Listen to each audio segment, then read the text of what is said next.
আপনাদের দীর্ঘদিনের দাবি মেনে নিয়ে সন্দেশখালী ২ নম্বর ব্লকের অন্তর্গত ঝুপখালিতে বারমাজুর ১ নম্বর এবং ২ নম্বর গ্রাম পঞ্চায়েতের মধ্যে ধুলিয়া খালের ওপর ধুলিয়া ঝুপখালিতে নতুন সংযোগকারী সেতু তৈরি হবে। তার ঘোষণা আজকে আমি করে গেলাম, বাদবাকি কাজগুলো হবে।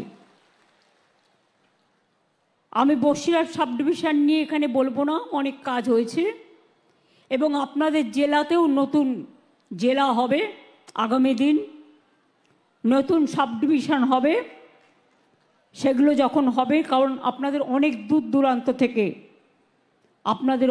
দূর থেকে যেতে হয়, তাই কাছাকাছি পরিষেবা দেওয়ার জন্য এগুলোর ব্যবস্থা করা হচ্ছে। জল স্বপ্ন প্রকল্পেও আমি বলি, পানীয় জল, শিক্ষা, স্বাস্থ্য বিভিন্ন ব্যাপারে আমরা যেদিন থেকে ক্ষমতায় এসেছি প্রায় ২৩,০০০ কোটি টাকা এই উত্তর ২৪ পরগনা জেলাকে দেয়া হয়েছে। এছাড়াও ২,১৩,০০০-এর বেশি প্রকল্প নেওয়া হয়েছে, যার মধ্যে ১,৫৩,০০০-টির কাজ সম্পূর্ণ হয়েছে। জলস্বপ্ন প্রকল্পে এই জেলার প্রায় ১৫ লক্ষ বাড়িতে পানীয় জল পৌঁছে দেওয়ার জন্য ৩,৫২৮ কোটি টাকা খরচ করে কাজ করা হচ্ছে। ইতিমধ্যে ৯ লক্ষ বাড়িতে জলের কানেকশন পৌঁছে গেছে।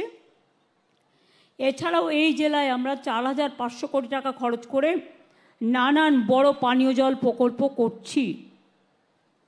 বাংলার বাড়ি আপনারা জানেন, দীর্ঘদিন ধরে কেন্দ্রীয় সরকারের প্রকল্প ছিল এটা। এখন আমাদের কোনো ট্যাক্স নেই, একটাই ট্যাক্স, জিএসটি ট্যাক্স।